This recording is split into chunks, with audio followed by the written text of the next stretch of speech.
Hello दोस्तों, स्वागत है आपका मेरे यूट्यूब चैनल भावना लोहनी ब्लॉग्स में। दोस्तों, आज मैं जा रही हूँ अपने पड़ोस में।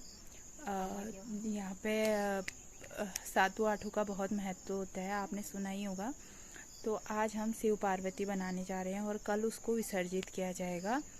तो मैं आज से कल तक के आपको पूरा एक ब्लॉग में दिखाऊंगी कि कैसे हमने किन किन चीज़ों से शिव पार्वती को बनाया, शिव पार्वती के प्रतीक को बनाया और कैसे उनकी पूजा अर्चना की गई और कैसे फिर उनको विसर्जित किया गया। तो बने रहिए मेरे साथ भावना लोहनी ब्लॉग्स में। तो मैं आ गई हूँ यहाँ और अम्मा ला गई है ये सामान जिन जिन चीज़ों से हमने शिव पार्वती बनाने हैं। देखो, मक्के का पेड़, मडवे का पेड़, ये पारिजात की कुछ टहनियाँ जिसको हरसिंगार कहते हैं, बीच में इधर धतूरे के पेड़ भी लाए हैं, धतूरे की टहनियाँ। और तो ये हमने मुकुट रखे हैं, ये गणेश और राधा कृष्ण का, जो कुमाऊनी विवाह में दुल्हा दुल्हन को पहनाए जाते हैं। और ये हमने उनके श्रृंगार के लिए कुछ सामग्रियाँ रखी हैं। ये पार्वती के लिए मंगलसूत्र है और ये हमारे शिव जी का सेहरा, ये देखिए, ये हमारे शिव जी का सेहरा है। ये अभी हम घास से, ये देखो चाची लोग लगे हैं और ये बन गए हमारे शिव जी। बन गए नहीं हैं, अभी बन रहे हैं। और ये हमारी गौरा बन रही है, भाभी के हाथ में है। तो ये देखिए दोस्तों, ये बन गए हमारे शिव जी और ये है हमारी गौरा मैया, जिसको हम नंदा, सुनंदा, नंदा देवी और आदि नामों से जानते हैं। तो अब मैं जा रही हूँ पूजा में। जो हमने कल शिव पार्वती बनाए थे उनका आज पूजा होगा, उनके आज पूजा होगी और उनको विसर्जित किया जाएगा। तो आज मैं आपको उसका पूजा विधि और उसका विसर्जन कैसे किया जाता है ये सब दिखाऊंगी। तो मिलते हैं पूजा में जाने के बाद। तो ये देखिए, ये चाची ने सजा रखा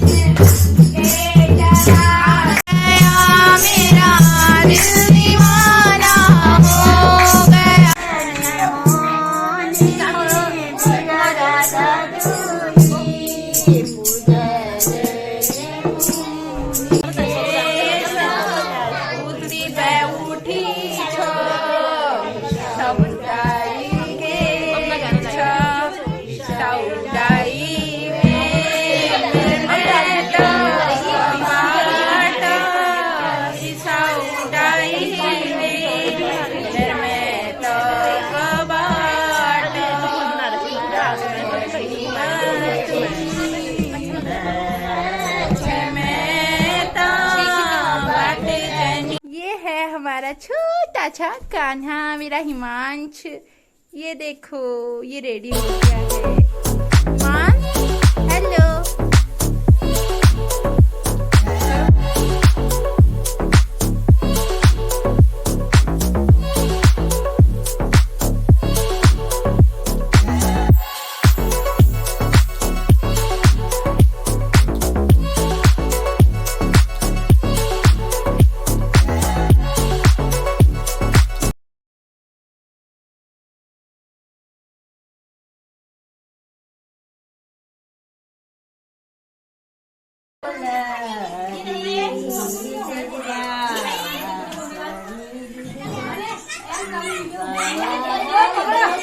तो अब हम लोग जा रहे हैं उनको विसर्जित करने मंदिर में।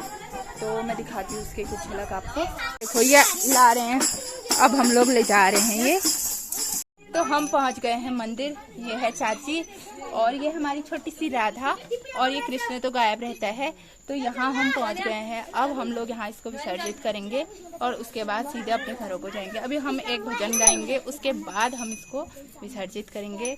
तो तब तक आप भजन सुनिए। ये है हनुमान जी हमारे। चलो मिलते हैं भजन के साथ।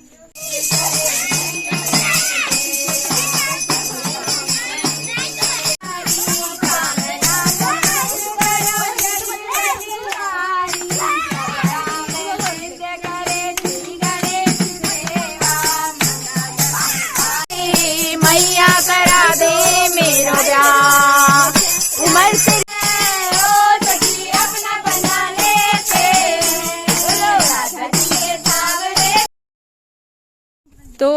अब समापन हो चुका है, विसर्जन हो गया है और सब लोग जाने लग गए हैं घर को। ये बाय तो बोल दो, बाय। तो समापन हो चुका है और मंदिर सब लोग चले गए, मंदिर खाली हो गया अभी। तो दोस्तों आज की जो हमने ये पूजा अर्चना की थी, ये गौरा पूजन बोला जाता है वैसे तो इसको सामान्यतः, लेकिन पहाड़ों में इसको हम गंवारे बोलते हैं। सातु आठू इसका बहुत महत्व आपने सुना होगा। तो क्या होता है इसमें गौरा माँ का पूजन किया जाता है। अब क्या होता है इसकी कहानी मैं आपको सुनाती हूँ कि क्या होता है। एक बार कई वर्षों बाद गौरा अपने मायके आ रही होती है। अब जब वो मायके आ रही होती है तो वहां पे सब कुछ बदल गया होता है। हम भी कहीं जाते हैं तो कुछ ही सालों में देखा होगा आपने कि सब कुछ चेंज हो जाता है। तो वो बहुत सालों बाद 12-13 साल बाद आ रही थी, तो वहां पे सब कुछ चेंज हो गया था। तो उसको अपने मायके का रास्ता समझ में नहीं आ रहा था। अब क्या हुआ कि जब मायके का रास्ता समझ में नहीं आया तो वो गई पेड़ों के पास। तो विभिन्न पेड़ों के पास गई और अपने मायके का रास्ता पूछने लगी। जैसे जैसे चीड़ के पेड़ के पास गई, उससे पूछा कि क्या कहते हैं मेरे मायके का रास्ता कहाँ है। तो चीड़ के पेड़ ने बोला पता नहीं क्यों आई तू मायके, ऐसा बोल दिया उससे। अब क्या हुआ, उसका मन दुखी हो गया। उसका मन जब दुखी हुआ तो उसने बोला चीड़ के पेड़ से कि तेरी सारी पत्तियां जमीन में गिर जाएं, हमेशा तू हरा तो हो परंतु तेरी सारी पत्तियां लोगों के पैरों के नीचे पड़े रहें। फिर धीरे धीरे वो हिसालू, किड़मोड़ी आदि पेड़ों की जड़ों में गई और उनसे पूछा कि मेरे मायके का रास्ता किधर है। तो किसी ने भी उसको सही जवाब नहीं दिया। उसके पश्चात अंत में वह काफल के पेड़ की जड़ में गई। काफल के पेड़ की जड़ में जाके उसको बहुत शीतल छांव मिली। उसने उसको बहुत शीतलता प्रदान करी। तो उसने पूछा काफल के पेड़ से कि मेरे मायके का रास्ता किधर है। अब जैसे ही वो काफल के पेड़ ने सुना कि ये पूछ रही है कि इसके मायके का रास्ता किधर है, तो काफल के पेड़ ने उसको उसके घर का रास्ता बताया। अब वो चले गई अपने रास्ते में और काफल के पेड़ को आशीर्वाद देते हुए गई कि तू हमेशा हरा भरा रहे और तेरे में हमेशा फल आते रहे। तो ठीक है। उसके बाद वह अपने मायके पहुंच गई। काफल के पेड़ ने जैसे जैसे उसको बताया था वैसे वैसे रास्ते में जाकर वह अपने घर पहुंच गई। अब जैसे ही घर पहुंची वो उसने अपने माता पिताजी को प्रणाम किया, तो किसी ने भी उसके प्रणाम को स्वीकार नहीं किया। उल्टा उससे ये प्रश्न किए गए तू मायके क्यों आई। अब उसका मन इससे दुखी हुआ। उसके बाद वो अपने भैया भाभी के पास गई, तो भैया भाभी ने भी उससे यही कहा कि तू मायके क्यों आई है, क्या है तेरा यहाँ, इत्यादि। अब कोई मैरिड लड़की या कोई विवाहित लड़की अपने मायके आती है तो उससे ये प्रश्न कहा जाता है कि तू क्यों आई, तेरा क्या है यहाँ पे, तो उसका मन बहुत दुखी होता है। तो उससे गौरा का मन भी दुखी हुआ। तो उसके मन में उसके प्रति अपने मायके वालों के प्रति बोले तो बहुत गलत भाव आ गए और बद्दुआ एक तरफ से हम कह सकते हैं कि इनका ऐसा हो, ये ऐसा हो जाए, या इस टाइप का कुछ गलत चीजें आ गई। तो और वह अपने मायके से चले गई। उसके बाद क्या हुआ, उसकी बद्दुआओं का वहां पर असर होने लग गया।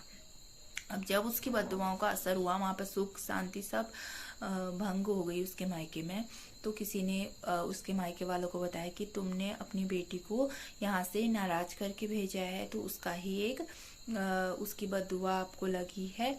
अब आप उसका उपाय ये कीजिए कि अपनी बेटी को पुनः यहाँ पर बुलाइए और उसका मान सम्मान कीजिए, उसको आदर पूर्वक यहाँ से विदा कीजिए, तभी आपकी उसकी बद्दुआओं का असर यहाँ पे कम होगा। तो ऐसा ही उन्होंने किया। उसके मायके वालों ने उसको सम्मान पूर्वक बुलाया और उसको आदर पूर्वक, उसका खूब मान सम्मान करके उसको आदर पूर्वक विदा किया। तो तभी से प्रचलन चला आ रहा है कि उसको सातु के दिन हम लोग बनाते हैं विभिन्न प्रकार की फसलों को, जैसे मक्का, धतूरे का पेड़ आदि विभिन्न प्रकार की फसलों को, धान हो गया, इस सीजन में धान होते हैं, तो उन चीज़ों को इकट्ठा करके उसका प्रतीक को बनाया जाता है। और सातु के दिन बना के अष्टमी के दिन उसको सप्तमी अष्टमी, सातु आठवीं यानी कि सातु यानी कि सप्तमी, आठवीं यानी कि अष्टमी, तो सप्तमी के दिन हम उसको बनाते हैं और अष्टमी के दिन उसको विदा किया जाता है। तो तभी से यह प्रचलन है। तो जैसे उसके मायके वालों ने उसको बुलाया, उसका मान सम्मान किया, तो फिर वह उसके बाद उनको आशीर्वाद दे के गई कि तुम जो भी मेरा श्राप है वो ख़त्म हो जाए, उसका प्रकोप ना हो और आप लोग सुख शांति से रहें। तो यही कारण है कि तब से ये प्रचलन मनाया जाता है। तो दोस्तों, आपको मेरी ये कहानी कैसी लगी ज़रूर बताइएगा, और मेरे चैनल को लाइक शेयर एंड सब्सक्राइब कीजिएगा, और अच्छी वीडियो देखने के लिए बेल आइकन ज़रूर दबाइएगा। तो मिलते हैं नेक्स्ट वीडियो में, नेक्स्ट व्लॉग में। तब तक के लिए बाय, और बने रहिए मेरे साथ भावना लोहनी ब्लॉग्स में। Bye bye.